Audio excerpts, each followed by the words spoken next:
Yes, welcome back to a brand new video. As I said, there will be no streams this week as I'm in Manchester, but I told you I would make some videos here at the Etihad, hopefully something different for you guys to look at than just my face in my shed, in my back garden, talking about transfers all the time. So something different. I said I'd make some videos, and since I've been here, some things have popped off. City have been linked with players, incomings, outgoings. There's been transfers going on around Europe, big sagas. Mbappe, I'm going to do another video about that, that will come out just after this. But this is kind of more City-based. I want to give you a bit of an update as to what's going on in terms of players we're linked with. The first one is, when I asked Joe on stream the other day, I said, Joe, who would be your dream winger? If you had to pick of any right now that you think would be a good fit for Man City, he said Michael Olise at Crystal Palace. And then just like that, out of nowhere, Fabrizio Romano, 48 hours later, says that both Chelsea and Manchester City have Michael Olise, Crystal Palace's Michael Olise, at the top of their transfer list. He then goes on to say that Olise has a £35 million release clause,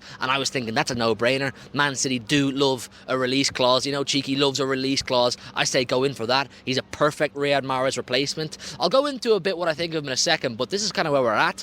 And then it kind of changes, doesn't it?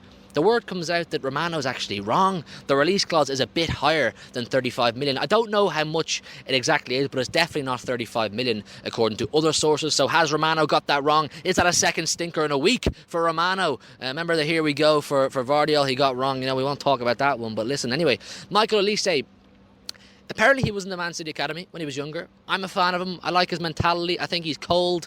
You know, he's got that ruthless energy. Doesn't celebrate when he scores free kicks. You remember he scored that one against Man United?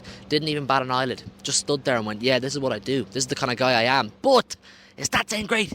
Is that saying great? If you're going to replace Riyad Mahrez, which is a lot easier said than done, you're definitely looking to bring in goals. You need to bring in goals, and Olise's stats aren't great. From what I saw, which I think are correct, he's only got 4 goals in the last 2 seasons. I don't think that's great if you're trying to replace Riyad Mahrez, but I always say this about players that Pep Guardiola brings in. Pep brings them in because, yes, they're good players, but it's because he believes he can get more out of them. I always think a Pep Guardiola new signing, expect, or if it goes to plan, expect 25-30% more out of the player because, you know, Pep will coach them into what he wants them to be. So, do you think Olise is a good fit for Manchester City? I think he is. I think he is if Pep can get more out of him. It doesn't get me, you know, really excited. It doesn't get the hairs in the back of my neck standing up, but I would be up for it. I'd like to see how it would go. I do like him. Now, the next player I want to talk about is someone who played for City unexpectedly. Well, when I say unexpectedly, we all thought he was gone. Joao Cancelo. We all thought, you know, his City career was over, and then lo and behold, he comes on yesterday at the time of recording against Yokohama and plays the second half, and I've got to say, he cooked.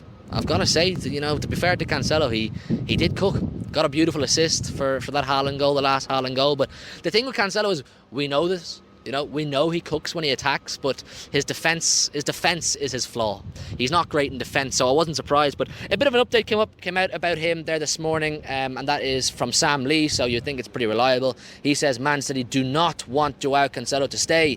It's not what them or Pep Guardiola want. It's not what they plan for. So it seems, regardless of the fact that Cancelo played yesterday and played quite well, Pep does not see a plan for him in the future of this Manchester City team. Is that disappointing? I'd like you guys to let me know down below in the comments. Based off what you saw yesterday, I thought personally that there might be a remontada on the cards. Maybe Pep and Cancelo, you know, they shook hands, spud me G kind of thing, and said, let's be boys, let's put this behind us and let's try and win some trophies. But the word is, according to Sam Lee, Pep, no. The word is no. Joao Cancelo has no future at City. But where will he go? Who is going to buy Cancelo? He's been turned down by 5 Saudi Arabian clubs. No one in Europe wants to buy him. If you make a bad name for yourself, you're not very attractive. If you become known as a bit of a bollocks, no one wants to buy you. So that's kind of the bed Cancelo's made for himself, and now he has to lie in it. But maybe we'll be stuck with him. Maybe we'll have no option if no one comes and takes him. If we are to get rid of him, I will think it will be a loan, just to completely have him out of the squad. But it looks like there is no future for Cancelo at City. Listen, that's a quick update for you from everything that's happened in the last sort of 24, 48 hours. I'm going to make more videos while I'm here. I want to do an Mbappe one straight after, so keep an eye out for that. Please smash a like on the video if you enjoyed it. Subscribe to the channel if you're new. Your support has been fantastic recently. And leave all your comments down below on Michael Olise and Cancelo. And I'll see you very soon with a brand new video. See you in a bit.